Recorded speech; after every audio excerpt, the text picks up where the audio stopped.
And we are live at the 2022 Canadian Indoor Singles Championships. I'm Jake Shuknik, joined by one of the competitors, Eric Gallipo. How are you this afternoon, Eric? Yeah, good. Just got wrapped up 2 games, so good morning and excited to sit down and watch a game of bowls here.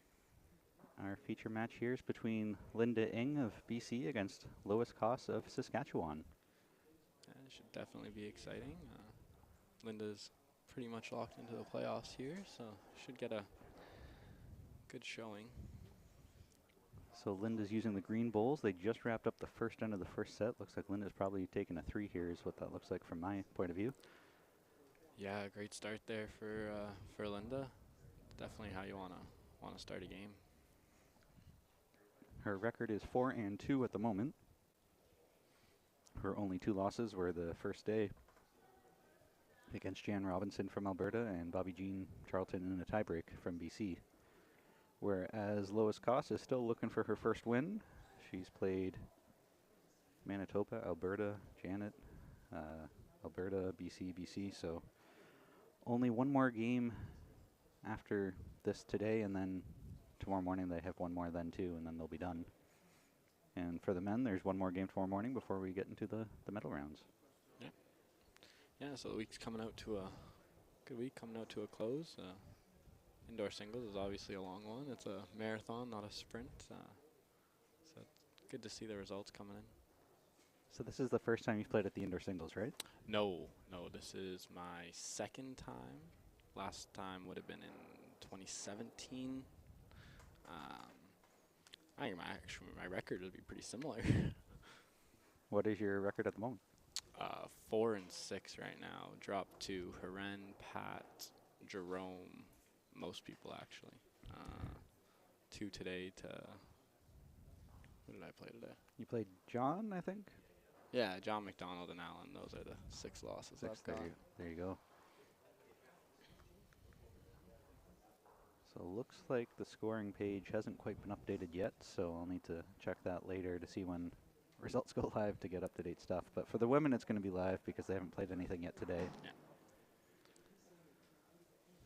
So it looks like our eyes were really good from here, as I thought that was 3 and it was 3, so they measured it out and we're off to the races of 3-0 for Linda Ing over Lois Koss. Yeah, it's a great start. There is quite the logjam on the women's side. There are 1, 2, 3, 4, 5 people at 4-2, which is just chaotic. So Bobby Jean Charlton's 5-1 and stands alone at first, but then we've got Joanna Cooper, Linda Ing, Jan Robinson, Josephine Lee, and Rainbow Lung, all 4-2. Jillian McMurchie from Alberta, 3-3, kicking at the heels with Janet Watson 2-4, while Lois and Louise are still looking for their first win. Yeah, it's definitely anyone's race yet. The top 4 is so tight that anyone could squeak in almost.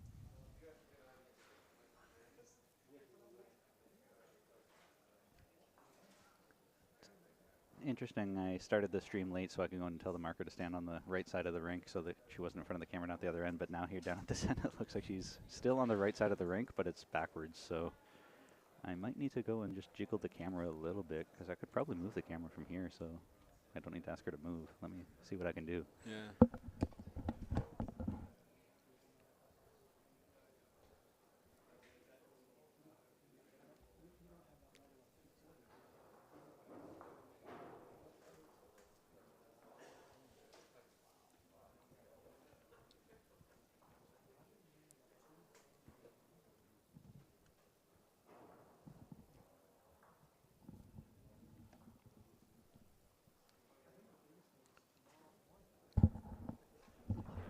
Yeah, definitely a little bit better. Slightly better.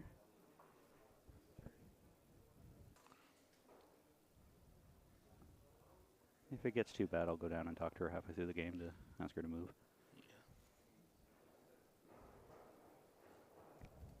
So it looks like, what, Lois's first bowl is locked on? Yeah, great start there by Lois. Definitely putting the pressure on. That's definitely big after dropping a 3 in the first. You don't want to get too behind there early, so great start there. Lois Koss is, of course, mother to Jordan Koss on our national team that we've seen at youth and majors and a bunch of other events in between. Yeah, Jordan's obviously done some incredible things in her career, and it's just getting started. And I believe that she is sisters with Janet Watson, the other Saskatchewan. I think so, woman? yeah. I'm not 100% sure, but I believe so. I know that she's an aunt to the Watson Watsons, yeah. boys. So Carter's here, his mom Janet's here, and interesting to have the family affair. I'm not quite sure what the relationship is there, but Yeah, no, me neither, but it's definitely a bunch of really solid bowlers in that group, and it's good to see them all out here.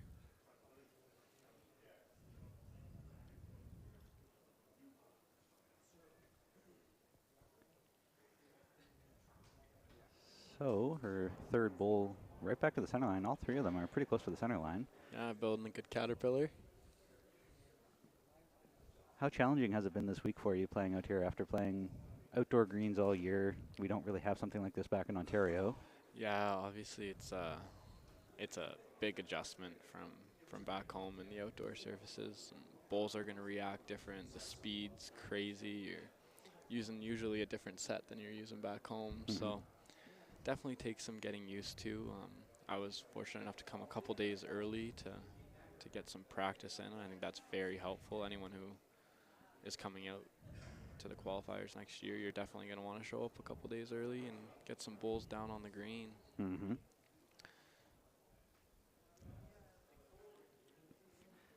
Quick marker substitution there, so we'll see how she handles down at the other end. But Yeah. that looks like two to lowest costs from my point of view, two red bowls.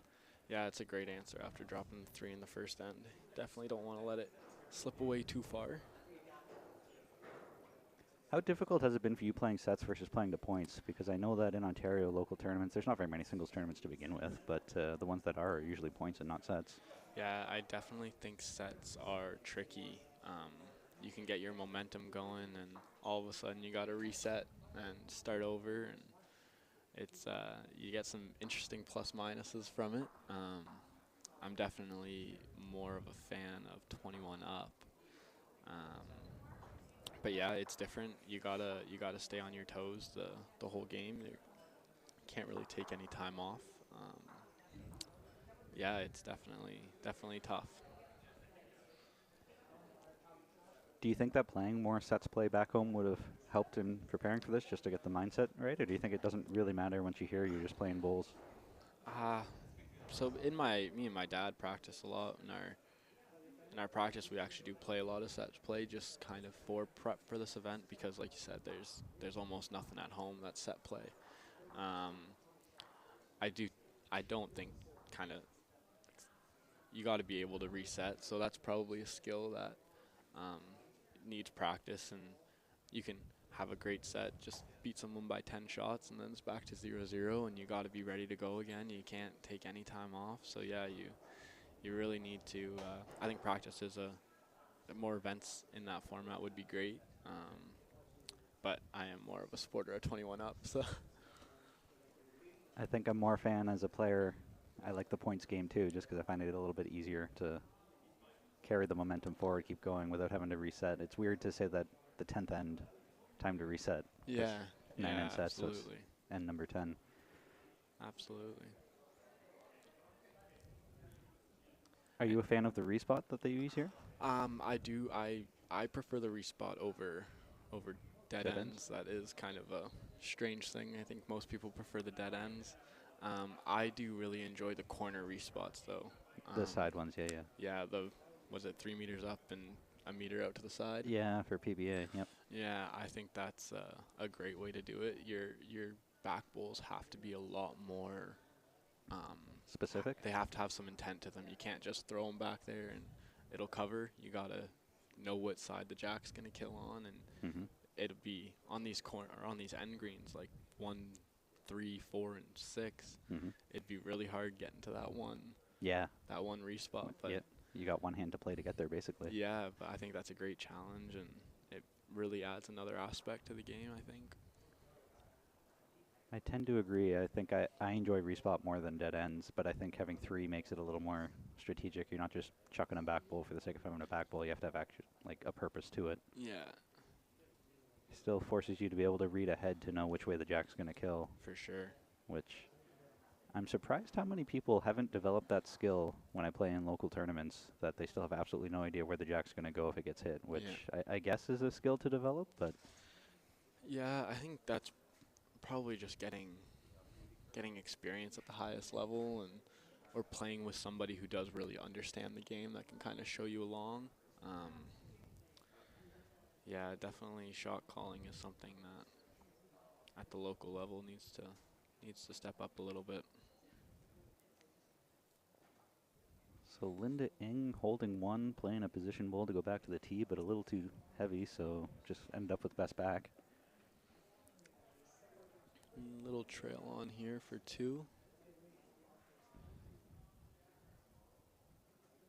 Could almost punch her bowl through for 3, but Yeah, that's a tricky shot to play a swinger weight to be able to for do that. sure. This surface, that weight is so hard to play on this surface. It's being so quick, so sensitive. That's really a skill that if you can master on this surface, you're going to be very, very successful. Last bowl of the end, Linda Ng looking to win to try to punch her way through to a gold medal match, or at least give herself a chance. Yeah, a win here would put herself well on the road. Great shot there. Drawn second. She is currently second in the pack because right now it sorts based on, I think, set wins and then set points. So she is behind Joanna Cooper despite having the same record. So if everybody is winning out with those 4-2 records, then she's going to need to start straight setting in order to get enough set wins and set points to force her way through to the top. Absolutely. So Linda is the bottom one. All right. High scoring affair so far, not many ones. Yeah. Yeah, definitely a battle here to start.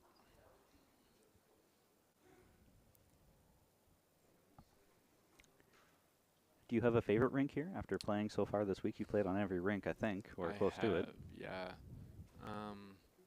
I'm not sure if I have a favorite, but I definitely have a least favorite. Oh, okay. Which one's the least favorite?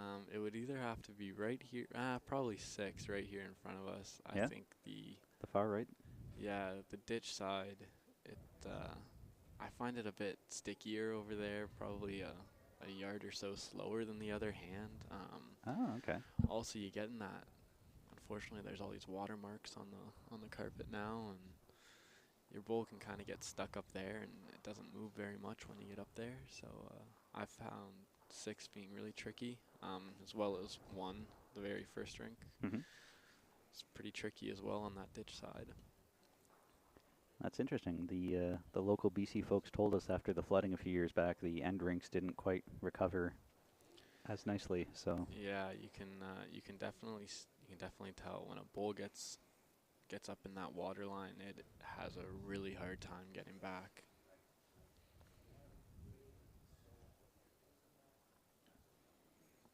So opening bowl from Linda, just past Jack High, but Lois is drawing it off anyway.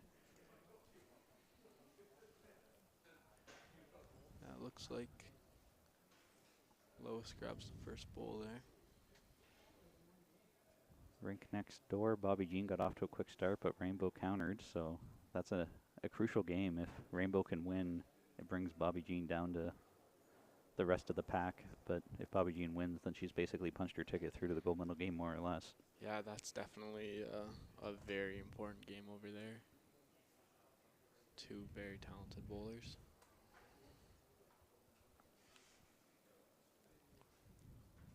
So there's this game going on, one more women's game tonight. Then tomorrow morning we've got women's game, men's game, and then gold medal finals. Yeah. And we will have a new men's champion after Heren Bartu has won this, I think, 4 years in a row. We'll have a new guy up top, as the current standings show that Jerome Kirby will be playing. He's 10-0, so he'll be playing for gold against either Tim Mason or Kerry Lucier, pending who does what tomorrow morning in their last game. Yeah, I actually have Kerry in the morning. Oh, game, so you can play spoiler. Yeah, he's going to. He's definitely going to want to grab that game for sure. I know Tim plays Jim. Oh, okay, so Jim could play spoiler too. Yep. Yeah, so Tim and Gary both need wins. I believe if they both win, Tim gets through. Yeah, Tim's got 2 Yeah. more set wins and what is that, almost 3, so 2.5 more set points. Yeah. So yeah, if they have the same record, if they both win, yeah, you're correct. It would be interesting from my point of view to see Kerry win, just to have a Jerome versus Kerry, Manitoba versus Ontario, so not even a BC rep in the gold medal final. That The past, I don't know how many years it's been BC versus BC final year after year, it feels like. yeah, that definitely would be a nice change to see some new faces in the gold medal game.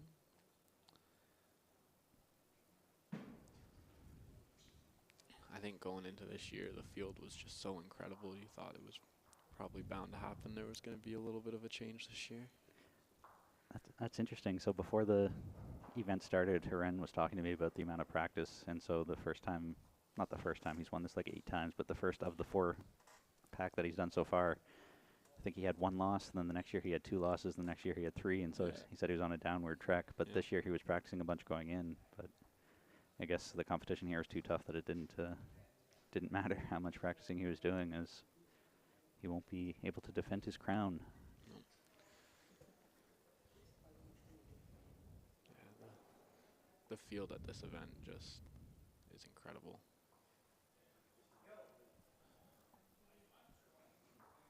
Four ends in the book. I believe that was just one for Lois, but they are going to put a tape to it for the second shot to see what's what.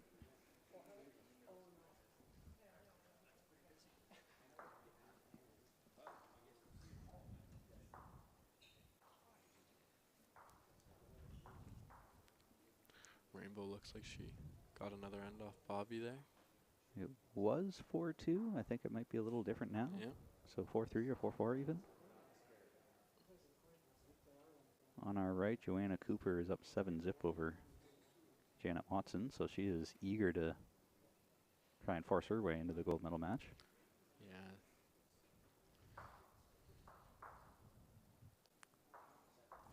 Josephine Lee is off to a thunderous start against Louise St. John as well. Quick 10-zip after 4. And then down on rink 2, Jillian McMurtry from Manitoba is up 3-2 over Jan Robinson after 2. That game is going to be big for standings too. Yeah. Jillian and Jan. Mm-hmm. Both of them are right on the edge right now.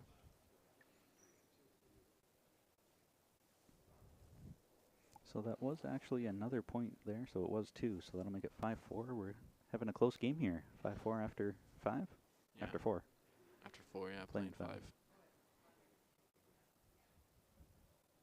Do you find that the sets go by way too quickly with just 9 ends? They do. They are fast sets for sure. I remember PBA used to play 7-end sets, Mhm. and that was a blink of an eye, and you're into the next set. Yeah, 9-end sets it's definitely a tricky format, and you gotta be solid for 18 ends, and it's definitely interesting. It's funny you say that with the 7-end sets, because that's something I'm actually looking at for next year for this, and I'll be talking to the development committee about it, is the fact that when you win this and you go to the World Indoor, they play 2 7-end sets. Oh, is that right? So Yeah. if that's what you're playing internationally, then we should probably prepare you for that here. Definitely. If it's 7-end sets internationally, then it should be 7-end sets nationally and provincially. Yeah. Um, Which is something I didn't realize. I think World Bowls went and pulled some wool over my eyes and changed things up without letting me know, or I just fell asleep at the wheel. But only learned that this year, that they're playing 2 7-end sets with a 1-end tiebreak. So yeah, I had no idea, but definitely what. the 1-end tiebreak is tricky though, because someone can get a lucky wick and boom, that's game. Yeah. No chance to come back. Actually, I had a conversation with Hirendra earlier in the week. He was saying that in the 1-end tiebreakers last year, all the guys are bringing the mat up to the hog line, jack on the tee, and going for jack in the ditch first bowl. So that's Love that. definitely an interesting strategy, all or nothing there. Mm-hmm. And I mean, the guys at that level, they're probably making that shot more than they're missing it. Yep. So I mean, when it's 1 end, that's all you got. that's all you need. Yeah. In 3-end tiebreakers, do you prefer shots or ends won? Ooh. I think shots. Yeah. I think shots. I think I want to reward someone for building up a really good head Yeah. and getting more than just 1 point out of it, basically. Because if you're playing ends, you have to get 2 ends, right? Yeah. So I think I like shots. How about you? I think I lean more towards ends one for Okay. the sole reason that it makes the opportunity for very exciting shots is there. True. You're not worried about dropping a 4. All you're worried about is scoring a 1. That's true. It does So make it probably more appealing for the spectator. Yeah, you definitely get a lot more exciting shots, a lot more bare jack drives, and Yeah. risky shots that you might not see when you're trying to not drop a big end. Right. That's a good point. That's a good point. I guess I was thinking, like, as a player, I would rather play points, but as a spectator, you're probably right. I would rather see the more exciting shots. Yeah, for sure. I will say that I am a big fan of what some of the PVA stuff has been, like 2-bull pairs. Love that. Oh, 2-bull pairs is, in my opinion, the hardest team game or format or whatever you want to call it. 2-bull pairs is just, it's ruthless. You almost have to look at it as a singles game with 2 people on your team. You gotta be careful. And I think I love it because there's so few bulls that, like, forget about luck. yeah, There's nothing to wick off of because there's only 3 other bulls out there. So yeah, you gotta be very precise. I've played 2-bull pairs at Potters twice now, and yeah, it is tricky, especially when you get those top 16 guys throwing. They're never far away. it is tough, I guess, strategy-wise too, because when you're playing tough people, and first bull is a front resting toucher or back resting toucher, like, what are you doing? You can't really set up a head or do anything. Really, like, no. You gotta play it like a singles game. You gotta Yeah. play. The strategy is exactly like a singles game. Build the head with your first 2 and go from there. Mhm. So that was one for Miss Linda Ng. We are now over halfway through this first set already.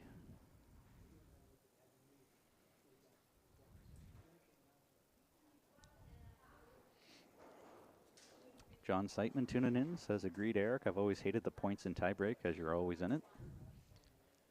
Nice to have you with us, John. First time you've commented all week. How's it going, John? Nice to hear from you. Must be busy at work, I'm assuming. Yeah.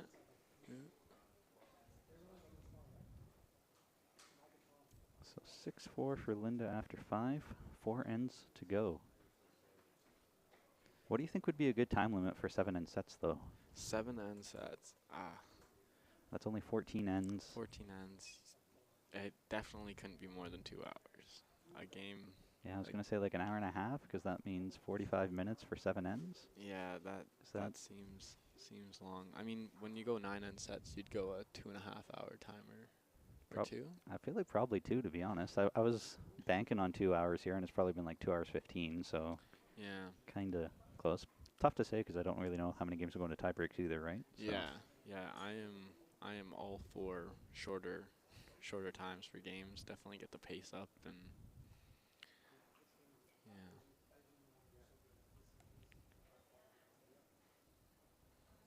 14 ends of singles. How long does it take to play an end of singles? Like 6 minutes, 7 minutes? I don't really know. It shouldn't take much longer than that, Mm. right? You think you're probably throwing 4 bulls and maybe a couple visits to the head. Shouldn't be too long. I'm a big fan of the leagues here. They actually have a notice on one of the boards saying that the skips can only visit the head once per end. So it's up to you when you want to go, but you only get to go once per end. Once. Yeah, that's not a bad rule. I mean, you think of most singles games, you chase your third one up. Yeah. You only really need to go the once. Yeah. Yep. They're checking to see if this bull's in bounds. I think it is. Yeah, it looks into me. On a personal note, for me, I really don't care when bulls are in or out of bounds, because is that really going to come into play later? Like, I doubt it. So. Yeah, I can see if the bull was past jack high. Right. Yep. Then maybe, but that bull is not in anybody's way right now.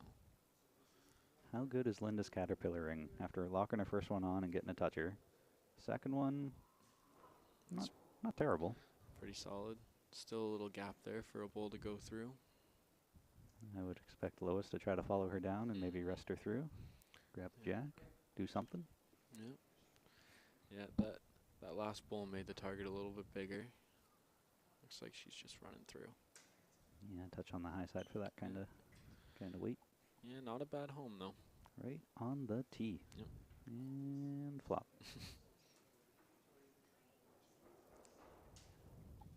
So for anyone who's viewing and has been watching all week, you've seen Shane in the comments. He's here now, so now's your time to make fun of him, poke fun, because he's not online to be able to defend himself. He's been quick to add comments in the chat, but he won't be doing that this game as he's standing 6 feet to my right. Linda is putting on a draw clinic here. Another great bull. Yeah. Doesn't make the target any bigger. Very good bull. Can't be too upset with that. Mm-mm. Based on the color scheme, that's for sure a Henselite. Yep. Yeah, I actually... I think Lois is throwing some sort of Taylor. I actually believe those are Jordan's bulls. They could be. Yeah. They could be. John Zeitman, if you're still in the chat, let us know. Yep. That would not surprise me. Mm-mm. That's a tough one. Probably didn't want to be short for that. No. Third bull. Just struggling with getting her weight here. Yeah. I think Linda's probably drop another one in here, maybe around to the back. Yeah, that's the thing. Would you go for the tee right now, or would you just pile them in? See, I think I would probably try and just draw through that outside green, make the target a little smaller, probably keep both in the head. Doesn't look too far away. Oh, great bull. Yeah, can't be too upset with that. No, definitely can't be upset with that. Holding a great 4 shots. Not bad, not bad. Lois is not going to be short. No, I wouldn't think so. No. I think she's on the high side, Yeah. though. That's that tricky weight on this surface. Mm-hmm. Swinger weight, tweener weight, as I think. Tweener weight, yeah. I think I heard that used yesterday. Yeah. So she'll roll the dice, collect 4, pass go, and away we go. Yeah. Rink next door on number 4. Bobby Jean up 7-4 over Rainbow after 6. So starting to take a little bit of a lead as the game progresses. Yeah, they're going to start getting comfortable on the green now and really should start honing in everywhere. How did you find the qualifiers for this in Ontario? There was, what, 10 men or something like that signed up? Oh. Maybe 8, maybe 6, I don't know. I remember there was a few. I think it was 9. Okay. 8 or 9, something like that. Oh, it was 9 and then John pulled out. It was 8. Okay. Yeah, so ended up being 8. I think this is the first year they held it at Menorah, which I think is a great decision. Mhm. It's not comparable to PIBC, but it is as close as we got in Ontario. Yep. You look at other artificials, Willowdale, St. Catharines, Nepean, all of them. They're not comparable in my opinion to Menorah. It's a really solid surface, especially when it gets hot. When it gets hot, the surface is unbelievable. Mm-hmm.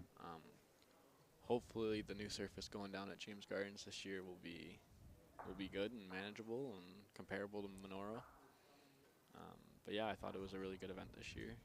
I think it was the first time it was hosted there. Yeah, so I think that's definitely a step in the right direction for the OLBA. I'm trying to think if it was hosted there. I want to say several years ago it used to be, but they could also just be, I'm confused with PBA, because they used to have the PBA stuff there a lot. Yeah, which before I was makes sense. playing. Yeah. But speaking of James Gardens, though, you've been working there this past summer, and so with the new carpet coming in, are you going to be involved with that at all, or is it just going to be when you get back there in the spring, it'll be... Yeah, I have no idea. I haven't talked to Ralph yet, the president of James Gardens and the member of the board in the OLBA. I hope to go back there for the summer. Last season, I got to work there and ran a lot of their events, did a lot of coaching for the club, and it was very enjoyable. Loved every second of it. Would love to go back to it. The surface, I think it's getting put in March, They're starting the surface, the construction on the surface. So Mhm. hopefully they bring me back and I can get things going there with the new surface and get to play on it a lot. But yeah, it should be good. It's the same guys that did the last one that are coming back to do it again, I'm pretty sure. So it should be exciting, yeah. I know that Dartmouth just got their artificial redone last year, and Oh, North did they? Vancouver just got their artificial redone last year. So the fact that James Gardens is getting theirs done this year, and this upcoming year, next year, seems Yeah. like there's going to be a lot of new artificials in Canada here again. Yeah, for sure. Me and my dad went for a drive over to the new North Van Club there. That's actually where I played in one of my first nationals at the old club. So we went and checked out the new one, and it is beautiful. It is such a pristine facility. It'll be wonderful when their clubhouse is finished. Mhm. But yeah, right now it is definitely a top facility in Canada. Just sort of chuckling here on rink 6. They just had a jack measure. It was too short, rolled it back. So then other player rolled the jack, and immediately a jack measure here again. Almost identical. I don't think the mat moved at all either. No, I don't either. Yeah. And also short short. again. So John's telling us that the red ones might be Jordans. I'm guessing not those. It would be too wide for indoor. Undecided then. Yeah, there's a lot of people out here using some surprisingly wide bowls this week. There's like Pierre, he's got aces out here. I know Jillian's got aces out here. Bowls that are really moving. I'm a big fan of that. Yeah, you won't like my bowls then. I like the wide moving bowls. Yeah. So Linda Ng just dropped another bomb of a toucher, and Oof. Lois wanted to have a crack at it, but got on the high side. So Yeah. that could be a roll of the dice for Linda here again. From the camera angle here, that looks like 4 to me. Yeah, definitely 3. No question on 3.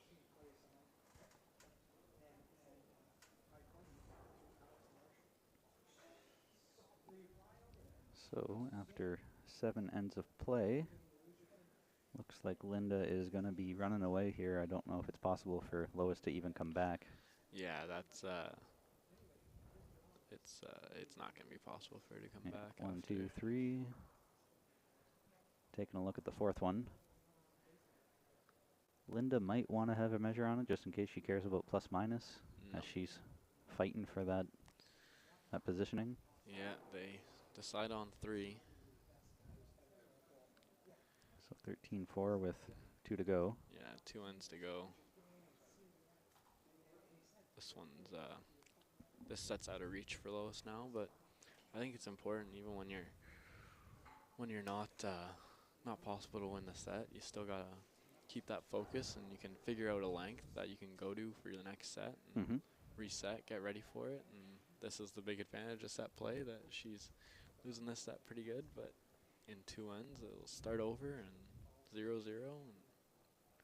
It's basically 2 ends of practice right now. Yeah, exactly. Decide what you want to do. Yeah. I was kind of surprised this week. I've seen a lot of people when the set's been out of reach, then the last end, they'll still be throwing drives with like their last bowl before the second set starts. And I'm just thinking, like, isn't that going to throw off your draw weight possibly before the second set starts? So you really want to be doing that when the Yeah, set's already done?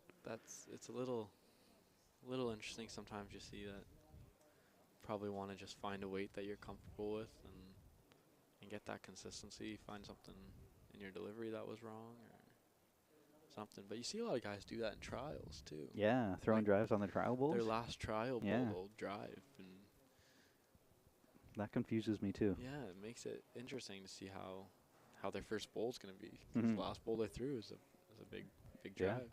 You're basically just doing the drive and draw, Yeah, making it hard for absolutely no reason whatsoever. for sure. I think if you're wanting to practice your drive in trials, it's probably smarter to do it early rather Yeah. than late. Your first bowl, not your last. First, yeah.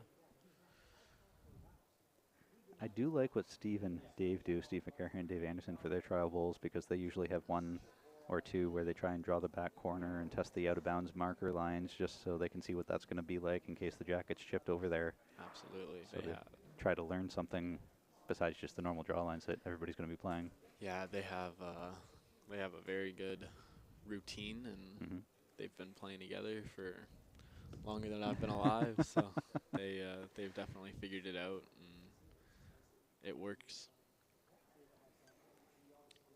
I think Linda might actually be putting some practice bowls here too. As she's trying to draw the tee. She's got two that are pretty close to it. Yeah, she might just trying to find a certain weight. Maybe she was struggling with it earlier and not wanting to get caught off guard later in the game by it. Did you find it difficult this week with not a whole lot of time for practice when you have the afternoon game? So in the morning, they open up the facility like an hour before the games, and so people come here and practice for like 45 minutes before their first game. But in the afternoon, obviously there's games going on, so you can't really do that. Yeah, it's definitely tough just jumping straight into a game. You get your 8 trial bowls, and then you got to go. It's definitely tough. Funny enough, my 4 wins have all been afternoon games without a roll-up before. Okay. So apparently I like not rolling up before I play. But yeah, I can see where it's definitely tricky just kind of throwing yourself into the fire. I wonder if that means that you're not a morning person, so morning games just aren't your forte. I think that's probably more likely. Just tough getting up. So based off of those 3 pulls from Linda there, just all around the tee, I think that was her plan, is to just practice to the tee. I half expected her to take a drive at this here and see if she can build the collection of 3 and then jack in the ditch to get 4. But now she's just practice drawing the tee, and holy smokes, that's pretty good. Yeah, if that was the plan, then she definitely executed it well. Those are 4 very tight bowls to the tee.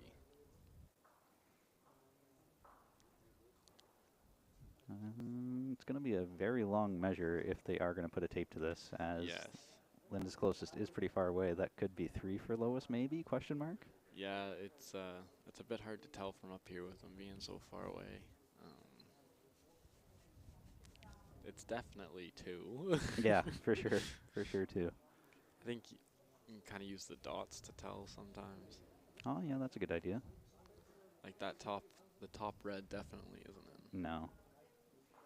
Yeah, I think you're right. I think it is just 2.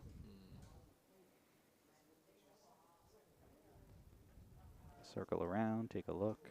Yeah, pull the ones out. Sometimes it's easier to see when you get the other bowls out of the way. And just 2.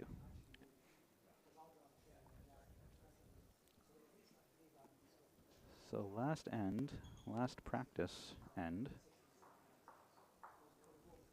We'll add a -1 next to Linda Ing's name to show that she is about to win this first set, sorry. I haven't seen the system. It's a pretty intuitive system here that we've got rented from Joyle at sportscanada.tv, where 2 camera setup, a scoreboard overlay, and Joyle. Back and forth, here we go.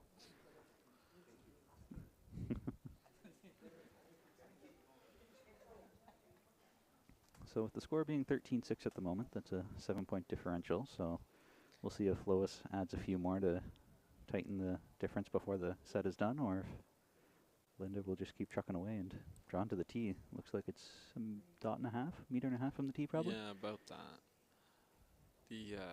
The dots down the middle, that's always helpful for weight and figuring out where the jack is. And I don't know whose idea it was, but kudos to them for putting the dots every meter out. Yeah. That's genius. Yeah, it's like when you see the chalk lines. That's always great. I do remember the first time I played in Australia, seeing the chalk lines being down for every center that they used was very confusing for like where to put the mat and stuff, because it's only, I don't know if it was even a foot different for how many different center lines they used at the time. So I was like, this is confusing. Which line am I putting the mat on? Yeah, you got to know what color you're playing. Yeah. They do that in Sun City as well. The Bell and Lakeview, they used to do every center, and they had 4 of them. So it was just a checkerboard of different colors and lines, and I think they've calmed down a little bit on it now. But They just do their tournament centers now. Mhm. Quite the opening pair of bowls here, even though this is just a practice end at this point. But like Lois puts one within 1.5 foot. Linda draws it off cold. Yeah. Yeah, it's great bowling.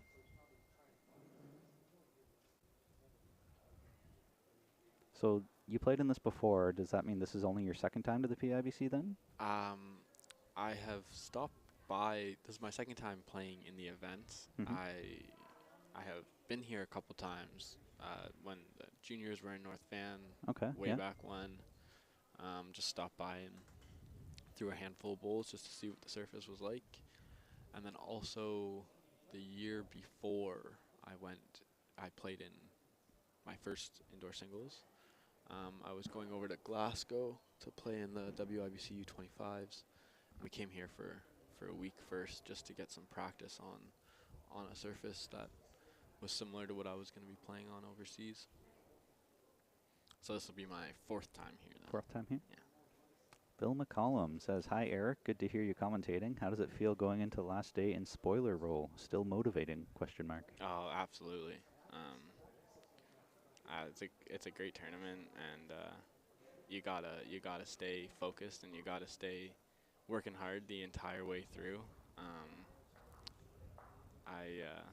I'm definitely still motivated to play spoiler and kind of ruin someone's day, but it'll be fun. It's actually funny because I'll be playing spoiler to a fellow province man, so Mm-hmm. a little bit of friendly fire, but that's okay.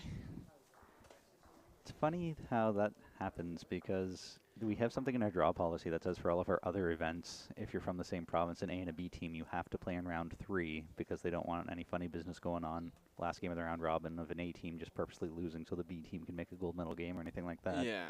But for this event, there's always more than just 2 from the same province. Like BC has 3 or 4, and Yeah, we have 3. you have this 3. year. So like, there's no way to guarantee that. And Oh, what a bowl! instant replay. Here we go.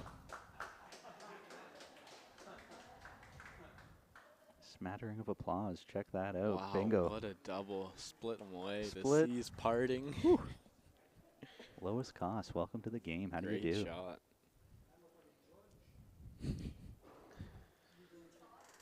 So you said it was 2017 that you played at the indoor? Oh, it was 17 or 16, something like that.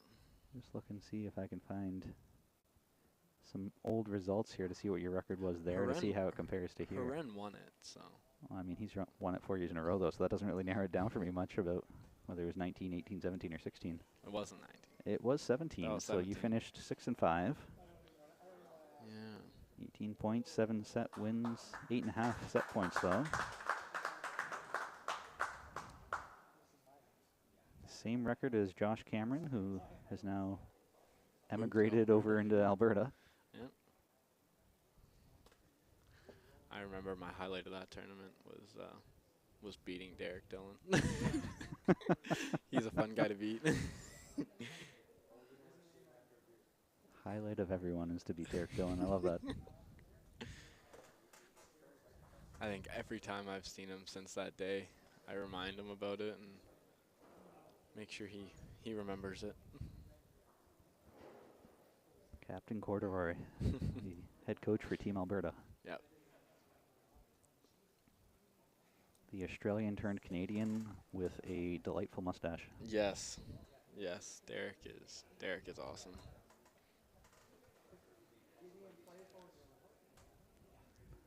So, time to reset this set. These women are playing quick because they're the first ones. No, not quite. Second game to be starting the second set as Josephine Lee won her first set over Louise St. John. Yeah, hopefully Linda can have a good start here again and keep the momentum going.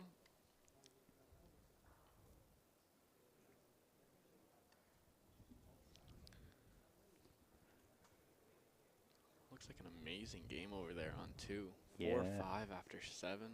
Jilly McMurtry from Manitoba against Jan Robinson from Alberta. Must-win game for both of them if they Yeah. want to have a chance at a medal. Absolutely.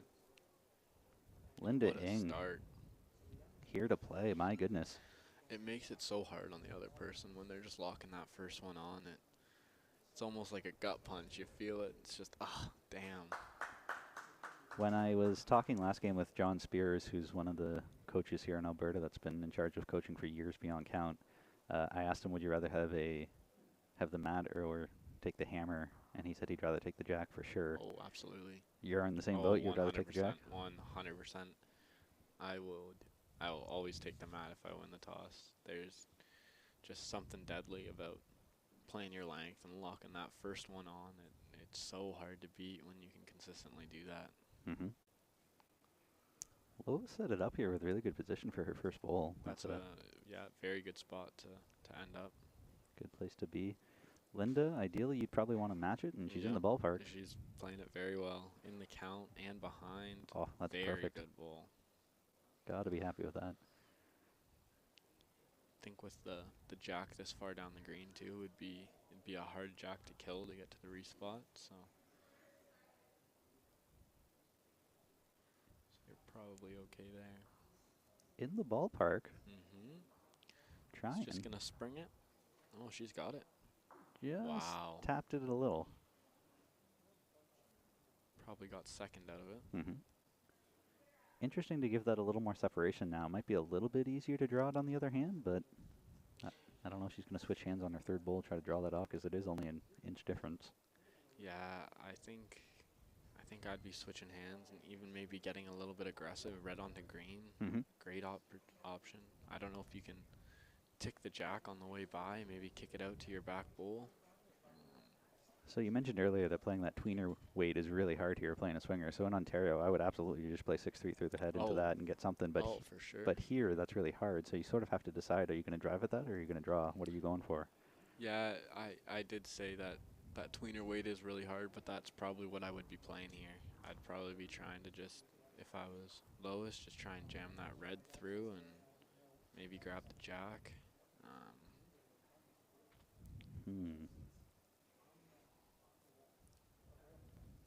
Tough spot to be in. Looks like she's sticking on her forehand, so just looking to draw that off then, I guess. Maybe draw back to Linda's back bowl and have another second. Yeah, that definitely gives her. Ooh. Well, she was actually throwing some weight at this. She was playing that little bit bigger weight. Interesting. Yeah, I definitely think if you're going with that weight, you're on the other hand. Yeah. Yeah. You wouldn't want to turn green onto jack. Mm-hmm. Given that this is the first end of the second set, I think for me, I probably would have been okay just trying to get my draw weight down, have that set going in. So I probably would have just drawn to her back bowl, and even though there's still 2 bullets left in my hand, I'm still just going to concede 1 and say I want to get my draw weight down. Yeah, dropping a 1 in a format like this is definitely not a big deal there. Mm-hmm. Gotta pick your times and know when to go. I think it all depends on what shot you're backing too on yourself. That's true too. That's true too. For the longest time, I never trusted my drive because I never practiced it. And so it wasn't until probably 2019 I actually intentionally went and started practicing drives for like 2 months straight just to actually be good at it. So it's amazing how much more confidence you can have when you go and do some actual intentional practices for 2 months straight. Oh, for sure. The big thing is purposeful practice. It's got to be. There's got to be some sort of goal, some sort of outcome, or they've got to be some sort of stat, some sort of something. Just going out there and throwing bowls it'll get you so far, but there's got to be some purpose to your practice.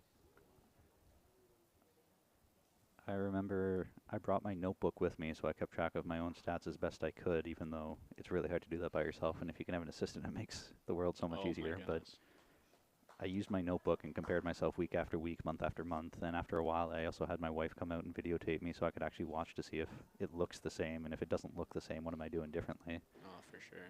But having a coach, having your dad, having someone there with you just makes miles and miles of difference. Yeah, I'm lucky enough to have my dad with me at pretty much every event, and he comes out and practices with me, and he takes all my stats, and that's a great shot there by Lois. That's the draw you were talking about. Yeah, really. Yeah. Gave herself a great chance.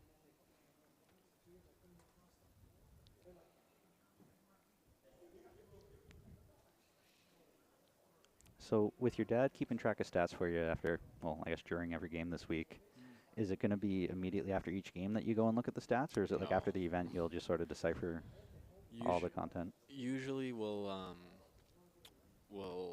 look at it at night, like after the day's over, see if there's anything I want to change for the next day, whether it's a length I was really solid on or a length I really struggled on. We'll usually talk about it at night, and then again we'll go over it all at the end of the week, probably when I'm back home in Toronto. Usually I find, especially after a loss, looking at stats is not what I need. Yeah, it's tough, but they're so handy when you get settled in at the hotel and can figure out what went wrong on the day and what went right on the day and what you need to work on for the next day. Yeah, definitely huge to have that. When you played in the fours this year, your dad was playing with you, so did you have stats to keep track of? No, so fours Nothing? we didn't do stats this year. Okay. Usually I only do stats for singles and my practice.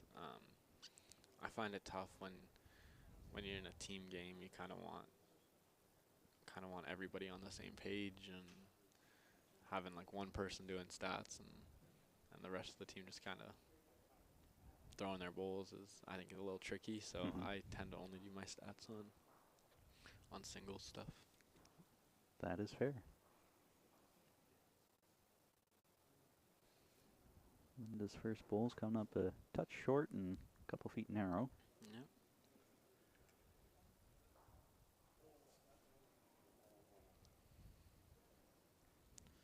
See how Lois responds here. Also looks to be a bit narrow, but her weight's holding her. Yeah, pretty similar. Yeah, just probably had nice weight on that bowl if the track was good. Oh. Looking on rink 4.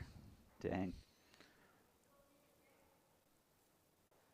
Bobby Jean and Rainbow in for a doozy of a battle. Yeah. Bobby grabbing the first set there, so Rainbow's going to have to battle back and try and grab this one to force a tiebreak. It's probably shot. Yeah, it's a good adjustment. Last bowl there from Linda Ng. I was keeping my eye on rink 2 as Jillian and Jan were having a battle back and forth, 1 point game going into the last end, and the scoreboard's already been flipped back to zeros, and I have no idea because they didn't place They didn't put a 1-up. a 1-up, so I have no idea who won that set.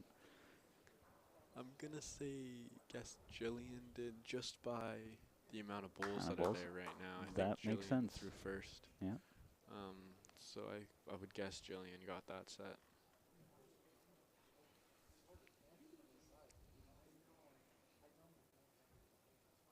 Halfway through this event, that wouldn't have been very useful to predict who's going to win in the end, just because of all 16 games that went to tiebreakers at the halfway mark. Half of them were won by people who won the first set, and half of them were won by people who won the second set. Oh, that which is a very interesting stat. It's a very strange stat. Yeah, that's a very interesting stat. You'd think the person who got the second set would have the advantage going into the tiebreaker, but that's interesting. Yeah. That's good to know.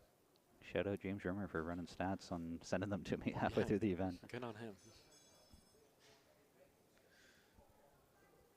So Linda's holding a couple with her last bowl coming here. Joanna Cooper won her first set on rink 6 over there on left of the screen, right for you and I. Linda looks to be coming up short. Yeah. Might still be in the count though. Yeah, not sure what the count is right now. I think I favor 3 to Linda. Yeah, at the moment I think so. We'll see if Lois's last bowl can do something about it. That looks quick to me. Looks a little speedy, yeah. It's gonna have to work. Too spicy. Yeah.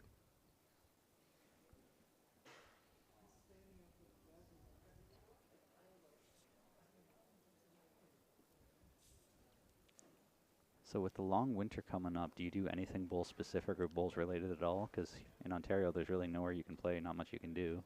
Yeah, so usually this is gonna be my first winter probably 4 years where I'm not going somewhere, either Potters or Australia or Arizona or something. Um, in Ontario, yeah, our indoor options are limited. There's Richmond Hill that I used to play at, but I don't anymore.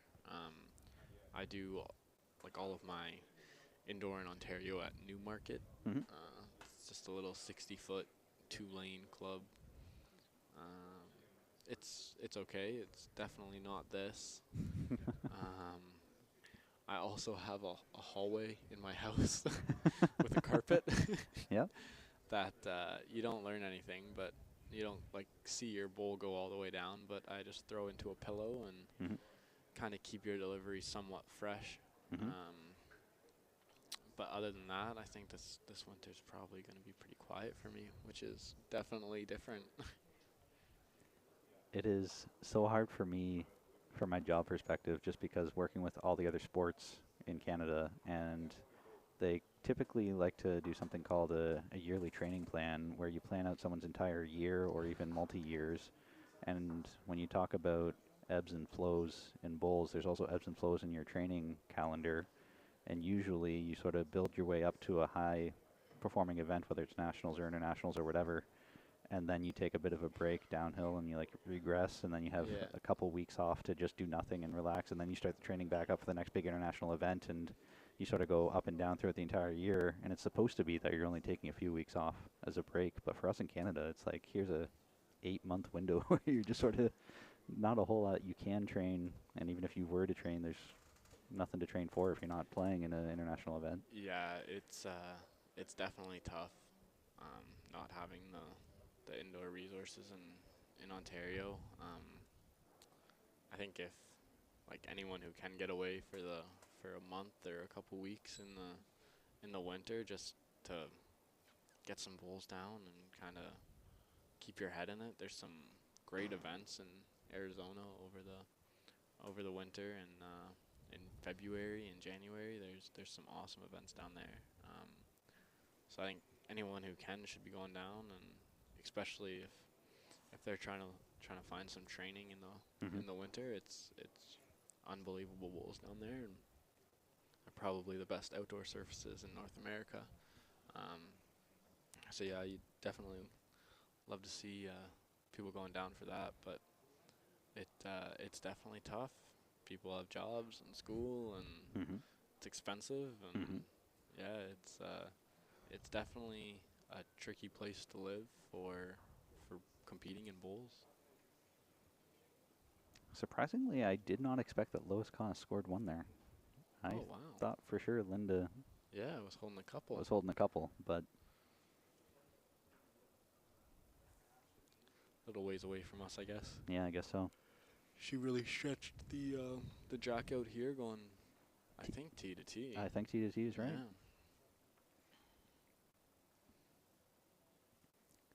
Yeah, Arizona's beautiful. I remember the first time I was there, I thought I want to retire here right now. And I was only Absolutely. 18. Yeah, I think I remember having that exact same thought. Yeah, the first time I went down there, I was 19, and it was just an incredible place. It's bowls heaven there Mm-hmm. for sure, and you're definitely not getting outdoor surfaces like that No. anywhere else in North America. No. It's interesting, though, because since they're in such a warmer climate, they can use a different type of grass. So that makes a difference, too, Yep. for what you're playing on. Yep, for sure. Bermuda grass. Yeah, it just goes dormant over the winter, so it's very low maintenance. Mm-hmm.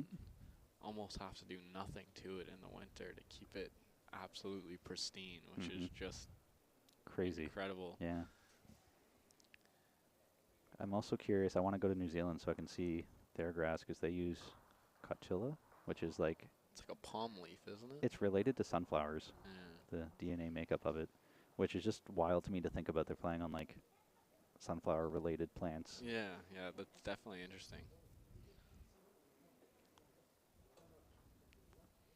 And it is lightning quick. Yeah.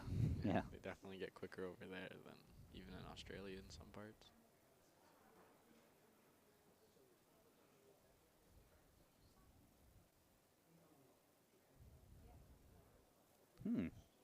John coming in saying he thinks they use Tiff Dwarf, which is similar to what is used at many clubs across Queensland. Good to know. Game at hand here looks like it could be a measure. I'd probably favor Lois's back red one. Yeah, for sure.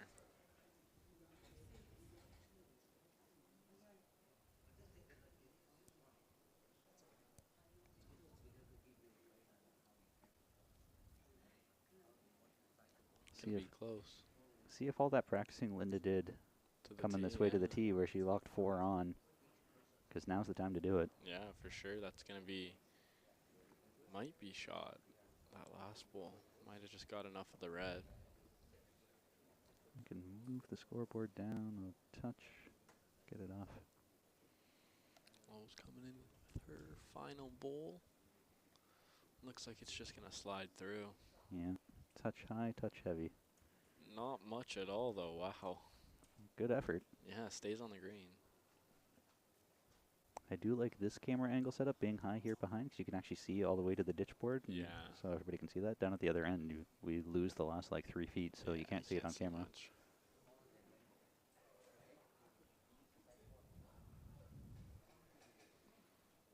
Final bowl.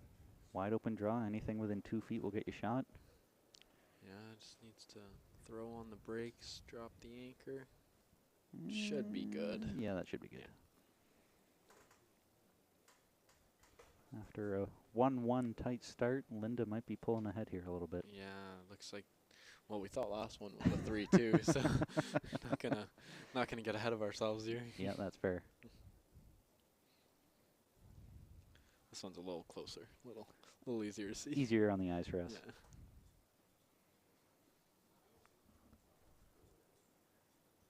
When you're at James Gardens, do you use weighted jacks too? We do, yes. Okay. It would be very tricky to use non-weighted jacks there. They would, they'd be flying all over the place. I learned this past year, my club in St. Catharines, actually, their box of jacks has weighted jacks and non-weighted jacks. So it's a surprise. Which is a surprise every time you get it, which is just really weird because it's outdoors and no real need to be using a weighted jack on a grass green that's not playing 14 plus. Yeah, that on a slower green, and the weighted jacks almost just stop your ball in its tracks. You being in St. Catharines, do you play at the St. Catharines Artificial very much? Or I've actually never been to the Niagara-on-the-Lake Artificial Green. I've heard stories about it, and I have steered clear of it for now. Fair but enough, my home club, Glenridge, is, I don't know, I guess this past summer I played a little bit in May and maybe a touch in June, but after that it was just sort of, I know I'm going to be on the road from end of July until end of September, so I'm kind of done with bowls for now, more or less. Yeah, fair enough. Yeah, I've never played at the Niagara-on-the-Lake outdoor, but I haven't heard good things. I've heard some of their members say that, like, once you get used to it, it's fine, and if you have a bad delivery where you're dropping it, then, like, yeah, you're going to be bouncing all over the place, so just make sure you have a smooth delivery and you're fine. Yeah, a little rubbery, a little squishy. That's okay. But it is easy for the membership because there's virtually no maintenance. Yep. Just Yeah, blow off the leaves and you're done. Yeah, that was a good thing about working at James Gardens. It didn't have much green maintenance to do. Just blow it every now and then. I was telling you about vacuuming it, which kind of sucked, but that's okay.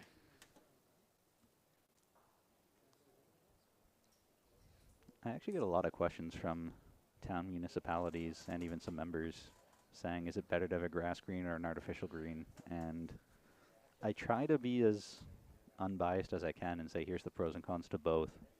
But in my head, I'm thinking grass is a million times better because it cools the temperature down of the surrounding area, whereas the artificial is just going to reflect the heat, and it's actually shown that it's a hotter surface and makes the surrounding area hotter as well. But I'm also thinking about from like an environmental standpoint, once this artificial is done, it's not really recyclable. Yeah. Like, so you're just kind of making waste, even though it's 15 to 20 years apart, it is still waste. Mm-hmm.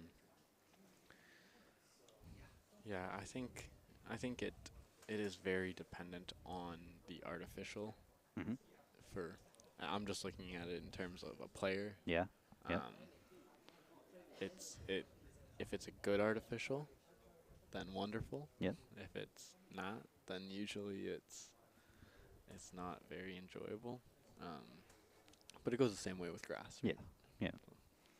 Yeah. I like grass because you can actually make work on it and fix it. It might take a couple years, but you can. But with artificial, like, you can't really just dig it up to fix stuff Yeah. underneath because you feel like it. Yeah, once an artificial sucks, it kind of sucks. Yeah, exactly.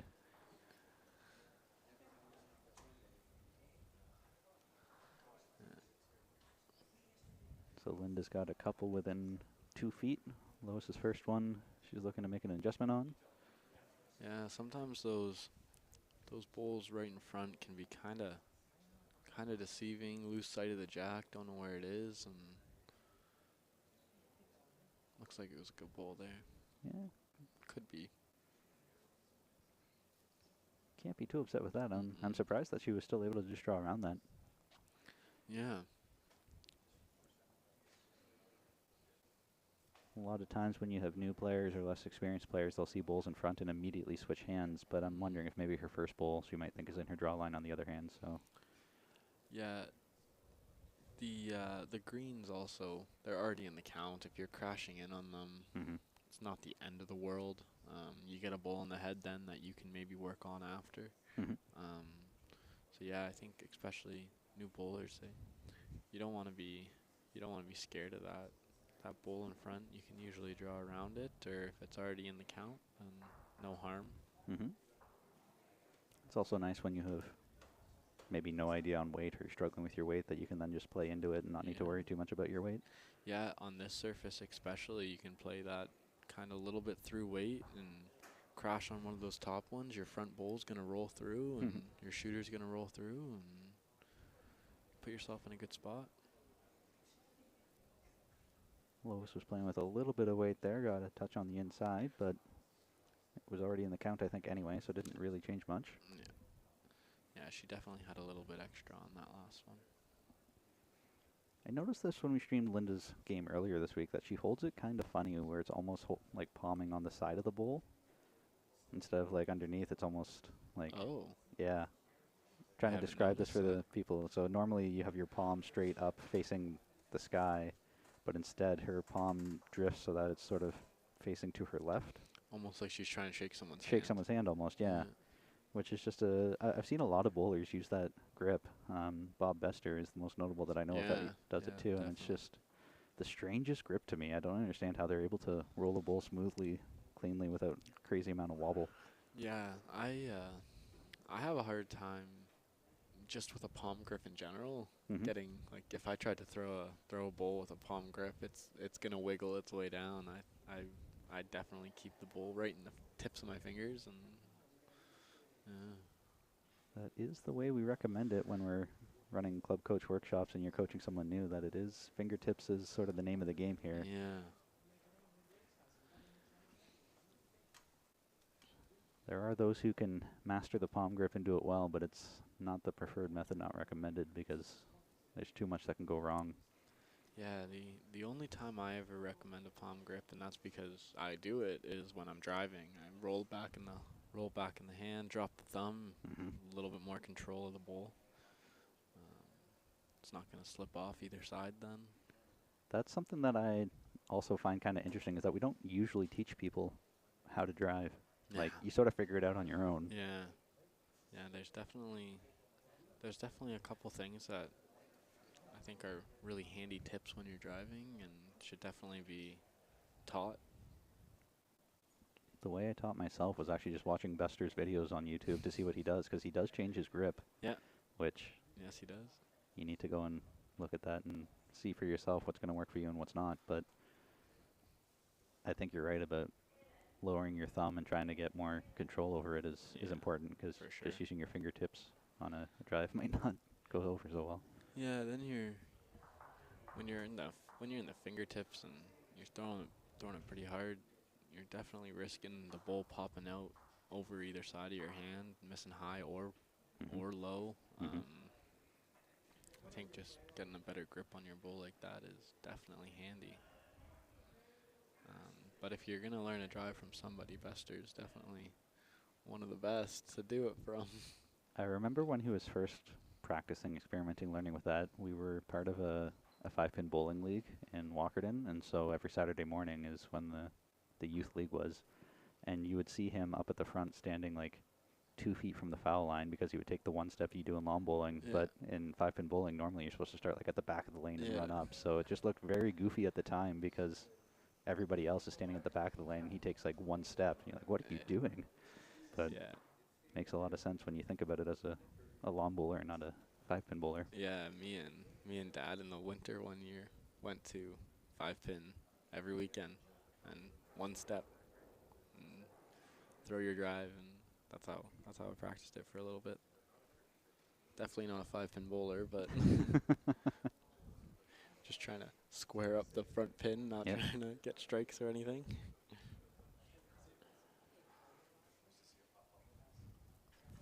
So Linda's up 6-1 after, 4.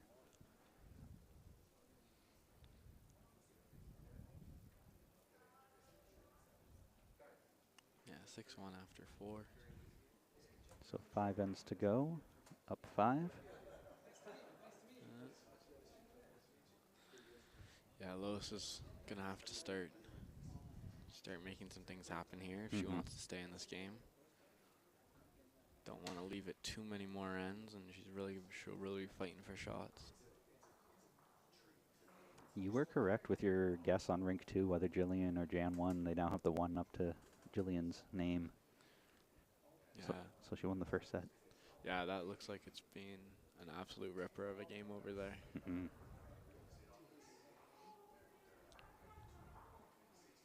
Lois might be building up something here. Yeah, First bowl, 2 feet from the ditch. yeah. The Linda's top green definitely makes any sort of hit kind of tricky. Mm-hmm. But yeah, maybe she's got something planned. So playing with the tee and the respot and everything else, do you worry about having best back very often, or is it mostly just cover the tee and that's really all that matters? Yeah, I find I don't even really think about covering until there's a shot available for them, kind of. Like I'm not just gonna throw one back out there when it's not exactly necessary. They're either gonna have to make a shot first Mm-hmm. or something really obvious available. Then yeah, I usually go to the tee. I think also it really depends on how it's set up. If the jack is on an angle where it's going to kill or if it's going to bury. I think also their ditches here are different. They used to have little spikes, little black spikes. They don't have those anymore. And you get a lot of jacks rolling around in the ditch. Mm-hmm. I can't tell you how many jacks have been hit into the ditch, and normal years when there's those pegs, they would stay in and they're rolling out of bounds. Mm-hmm. So I definitely think grabbing the respot is a bigger thing than having best back. Just because I think there's probably a better chance of it killing than staying in the ditch. But it all depends on the setup of the head. I am kind of surprised about the ditches because you're right. I've seen a lot of jacks get rolled once it's in the ditch, just sort of roll out the side because it's not staying in place. And that was a nice bowl there from Yeah, Lois great to ball there by Lois. secure the shot. Yeah. I've been working with the University of Guelph Turfgrass Institute on making a new greens manual, and one of the comments in there is that we recommend you have sand for your ditches because I don't know who came up with these like egg carton things that the jacks go into the ditch and they just roll around and then roll out the sides, and I'm not a fan of it at all because you can make a really nice shot. The jack goes in the ditch and suddenly it's dead, even though it's it shouldn't be. not supposed to be that way. Yeah, me and Dad at Port Credit, my dad at Port Credit, we're trying to change the ditches. Right now they are gravel, which is fine. Nothing really rolls around. But Mhm. when we were at Potter's last year, we went to the Norfolk Outdoor Lawn Bowls Club, and all of their ditches were cork tops, like wine corks. Oh, really? Okay. And I just thought it was absolutely brilliant.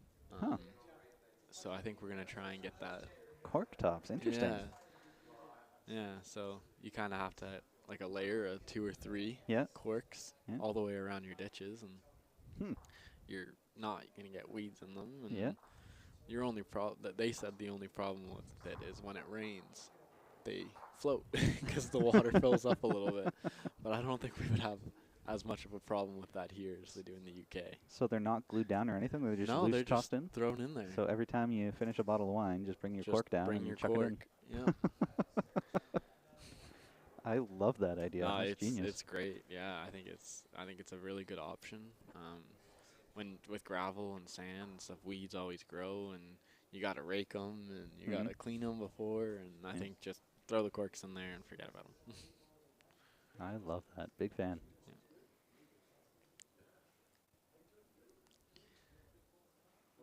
So it looks like Los is going to grab at least a 1 here. See what her last bull does. She's definitely not afraid of it. This looks No, quick. she's definitely not short. Yeah, so that'll be 1 shot to Lois. Is starting to claw her way back. Well, you did say it's time to make a move. Don't want to leave it too much longer. So Don't want to leave it too much longer. No. all you need is 1. Yeah. I guess technically 6-2 after 5 with 4 ends to go. She does need to score more than just 1 she an end. needs a multiple. Yeah, 1 multiple. 1 she'll be good. multiple. Do you ever do the math when you're in the middle of a game? Thinking, Oh, all right, absolutely. Yeah. Yeah. You gotta know. You gotta know what you need, and if there's an opportunity that presents itself, you don't know if it's gonna come again. So you gotta be aware how many shots you need at all times. I think that was a great my game earlier today. John made a very risky decision to get a 4 off me in the second last end, and Ooh. yeah, I was up 7-3. Ah, Grabs okay. a 4 in the second last end, and it was a very, very risky shot. But he knew he needed the count there, and he was definitely aware of the score, and yeah, keeping track of what he needs. So I think you always got to know what out of reach is, and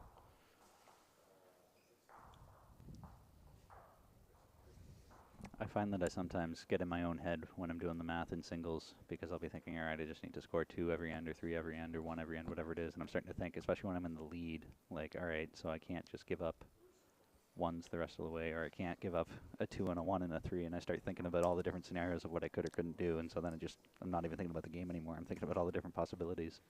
yeah, I think when you get ahead, until you get way ahead, you definitely gotta keep the pedal to the metal, and you can't change how you're playing, and you gotta just keep doing what you did to get you into that position originally, instead of, all right, now let's go super defensive, and that's not always the best way to go, because when you do that, Then you become the Toronto Maple Leafs and there you go. blow some big leads. Yep. Shots fired. It's okay. I'm not a Leafs fan. All right, perfect. Become the Toronto Blue Jays then? Is that too soon? That one hurts a little bit. Too soon. Yeah. Lois is zipping on through. Yeah. That She's will stay on. No, it's in the Not quite. ditch. Yeah, she's definitely gonna want to keep bulls alive. Don't want to lose too many off the back.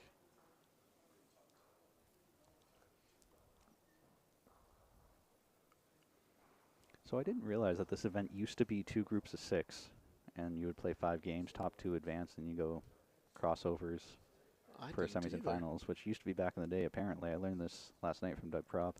That's news to me. And he said that he liked it because it was such a short event. You'd fly in, you'd play 3 games, then 2 games, and then finals the next day, so it's a 3-day event and you're done.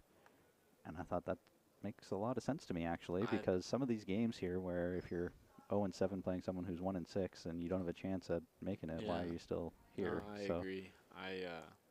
I think that I had no idea that it used to run like that. And I think that is a much better way to go.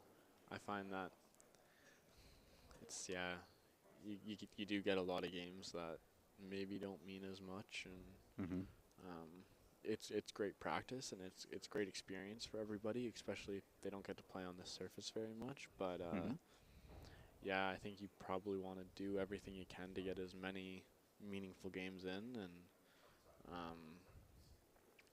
yeah, definitely getting the event done in 3 days is appealing. It's a lot cheaper. It's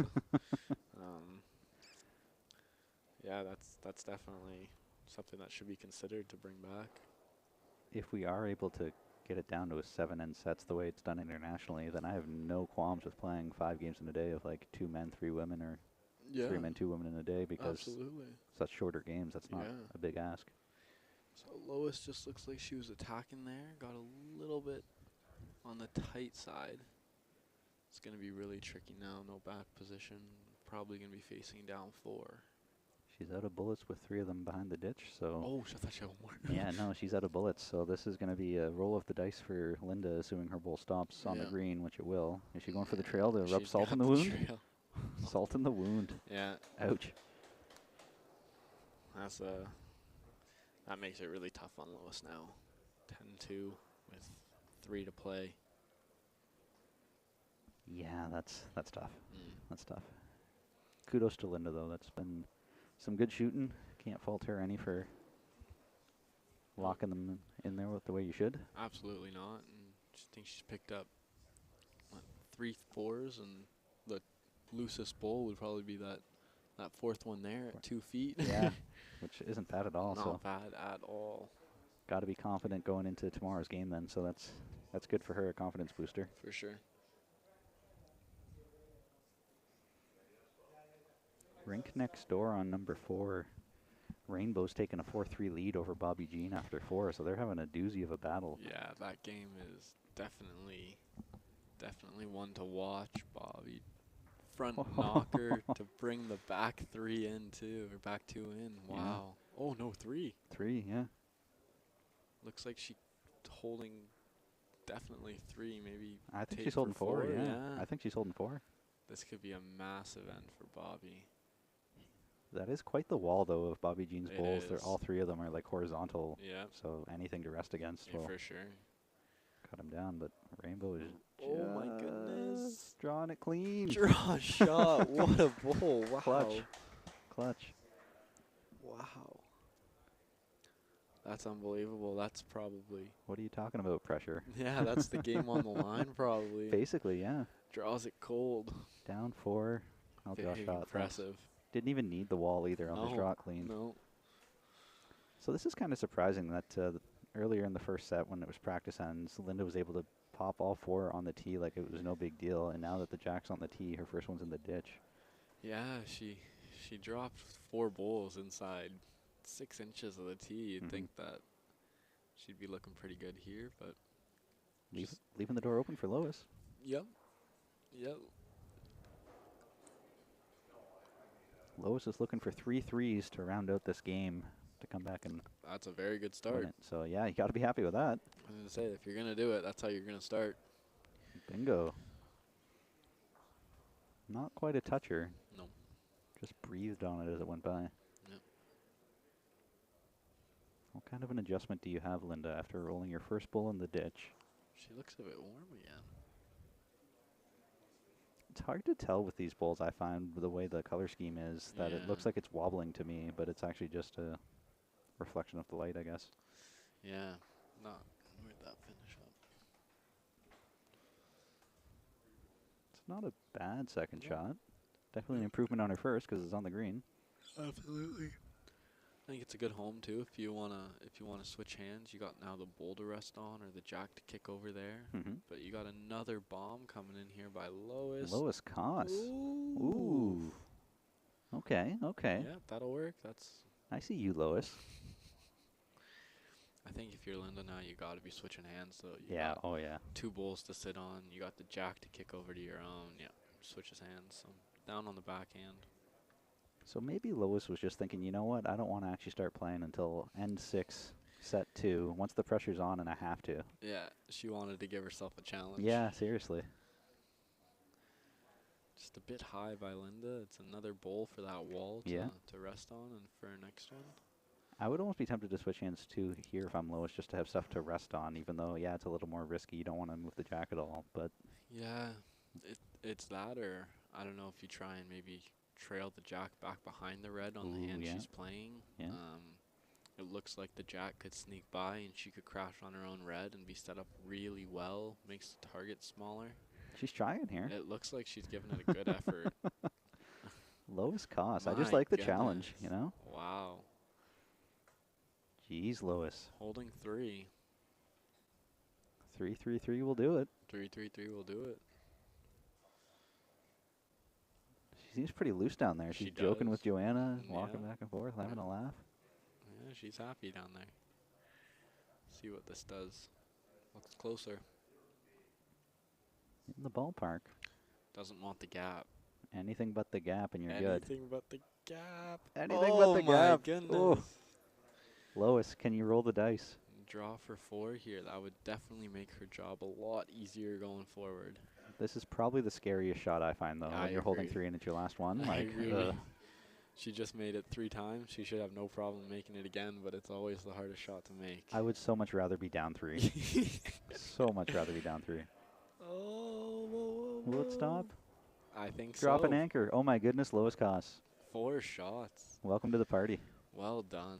That's a great answer to dropping a 4. Seriously. Putting your own back up, and farthest bowl there is what, 15, 16 inches away. That's a great head by Lois. Can't complain with that. No, not at all.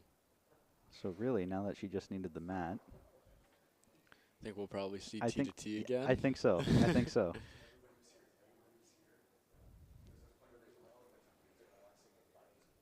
They're kicking them out to look, but I don't think there's really a whole lot to look at here. Yeah. This looks like a It easy looks 4. a pretty clear cut 4. Yeah, all 4. Rolling the dice. Mm-hmm. So now makes her life even easier because she only needs a 2 and a 3 2 as and a opposed 3 to now, yeah. 3 and 3. Or she can just roll the dice and make it real easy. Have another 4. Yeah, might as well. Grabs a 4. She'll only need a 2 Or 1. or 1. Yeah, anything. 1. Just needs to score after that. Yeah. Putting on a show for the fans. Yeah. She definitely showed up when it mattered. Yeah. Doesn't look like that's gonna get all the way to the tee though. No, I don't think so. Surprising. Yeah, for sure. Looks pretty similar to the last one they played down this way. Sort of that medium lengthish. Yeah. Tweener weight. In between.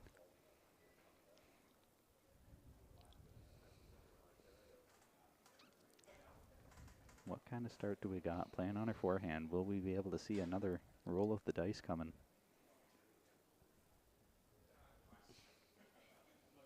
That looks tight, but Yeah, a little under. weight's probably in the ballpark. Yeah, weight's not bad at all.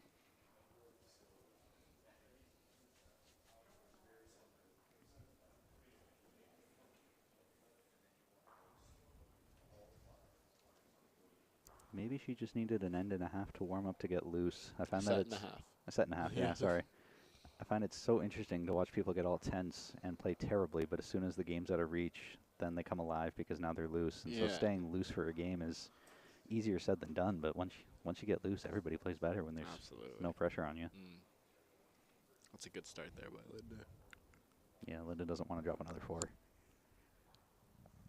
No, she hasn't looked like it was capable of dropping a 4 there for the first bit of this game, but that first bowl pressure and This is gonna get tough here. So yeah, Lois needs a 3 and a 2. She could settle for, I guess, a 4 and a 1 technically. yeah, But she's definitely gonna want a multiple here, just to make her life a little easier for the last end. You never want to go into that last end looking for a 4 or even a 3. That's Yeah. tough. Yeah.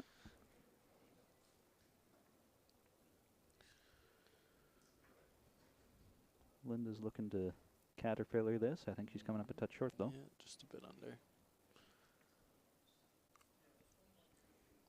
Not sure if Lois was thinking of driving, but that might be in her line for a forehand drive. Yeah. That needs to hurry for that kind of a line. Yeah, looks a bit under again. That needs to hurry for that kind of a line. Crashing and burning here on Linda's. Oh, she got through that. Maybe. Could have a few seconds. Yeah, I don't know if that green goes clean or. Yeah, you're going to have to like really chip that, slice that. Yeah, maybe an edge off a red. Looking for Yeah. the corner of your own bowl across to the. Yeah, that might across do to it. the face of it might work, but then you're hoping Linda's missing 2 draws here. Yep. which this one is setting up for a far enough back bowl that it's still an option. Yeah, if she can get rid of that green, there's a 3 there. I can't imagine she could keep the shooter alive. Yeah, that's the tough part. Yeah, Even if she doesn't keep the shooter, if she scores 2 or 3, that gives her Yeah, a hope. for But sure. you're right with Linda having the last bullet. That's tough. Looks a bit high. How much of a sideways wick wing in can you get? Yeah, Don't think so. she's Found the hole. crashing on the back. No, right through. Yeah, so Linda can wrap this up here. Doesn't need to even really roll it. Could just eat it and say thank you very much for the game, the set, Yeah. the match.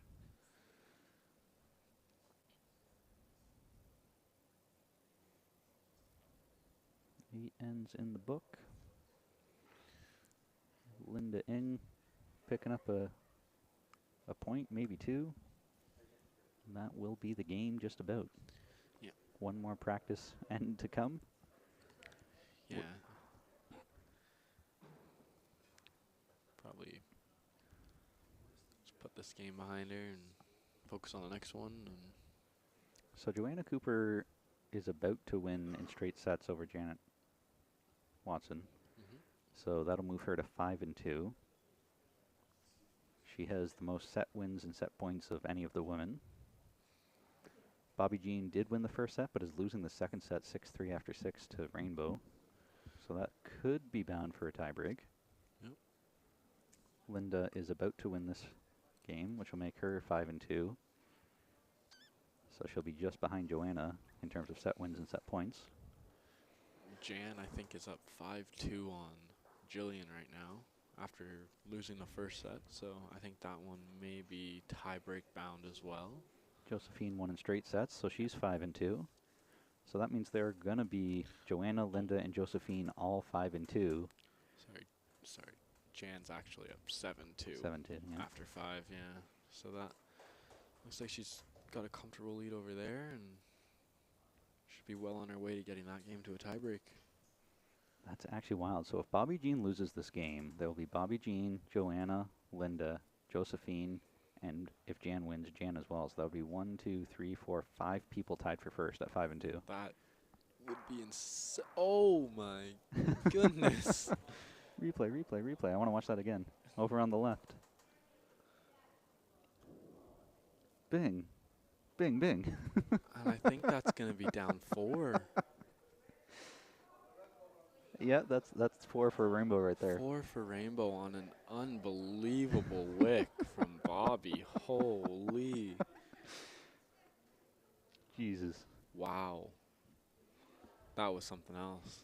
So I think it's safe to say Rainbow's probably going to win that set after picking up a 4. Yeah, I would think that game's going to be going to a tiebreak. That's That that's is very wild. unfortunate. Yeah. Hate to laugh, but that is kind of funny. Yeah, you hate to see games decided by things like that. You always want the shot making to be Clean. intentional and clean and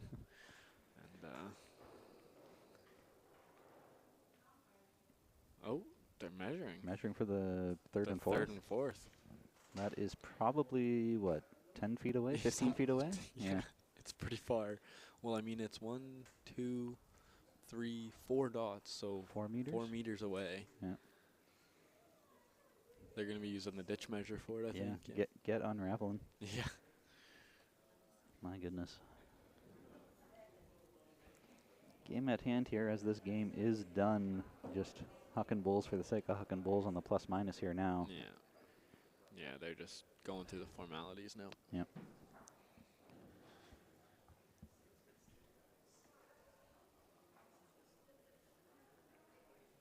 That is crazy that there could potentially be 5 people at 5-2, and since there's one game left tomorrow, that game's crucial. Yeah. I'm sure that some of them will play against each other to beat each other up. The odds of them not They're- playing against each other. They have another round after this game, too. Oh yeah, that's right. Yeah, That's there's right. 2 Yeah, so more there's 2 more rounds. rounds. So I'm sure that won't be the case for long. No, But no. could you imagine being tied for first, but you're the 5th place person, so you don't even play for a medal round despite being tied for first? Unbelievable. That would be bananas. Yeah, I've I've never really been the. Oh, whoa, whoa, whoa, whoa, whoa. Jeez. I've never really been a fan of a full round robin and then one playing 2, 3 playing 4. Mhm. I always think that there should be some sort of playoff, like one versus 4, 2 versus 3. Yep. I think it's really tough that you can have an unbelievable event come in third and not even have a chance to play for gold. But I mean, it's a marathon and you got to be solid for 6 days, and it's good. Shout out to Wayne Wright from Windsor because he's been pushing for the similar to curling where top 3 advance, number 1 gets a bye, 2 plays 3, Winner plays 1. winner plays 1, loser Yeah. gets bronze. Yeah. I like that option a lot just because that way you can finish third at the end of the round robin, still have a chance at gold. But if you finish first, you at least get the bye through, so you know you're playing for gold. So it has Yeah. sort of a benefit to still finish first. Yeah, I think an option like that is definitely favorable.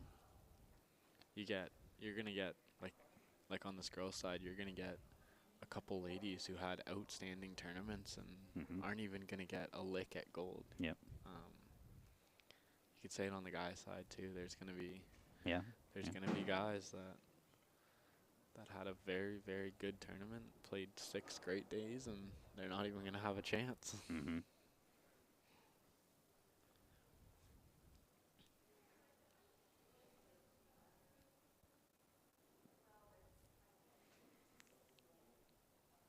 So last bowl of the game here from Lois. We'll see if she can draw it off of Linda's 3 in a look right now. Yeah, hopefully crashes on that back one.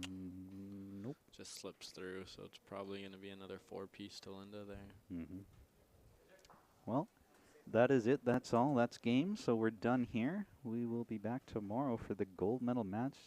Guessing 1 p.m., maybe 1:30 p.m. We'll post on our social media as soon as we can to know what time the game's going to be at. But thanks for commentating with me today, Eric. Appreciate that. My pleasure. It's always fun sitting down and having a chat with you, Jake.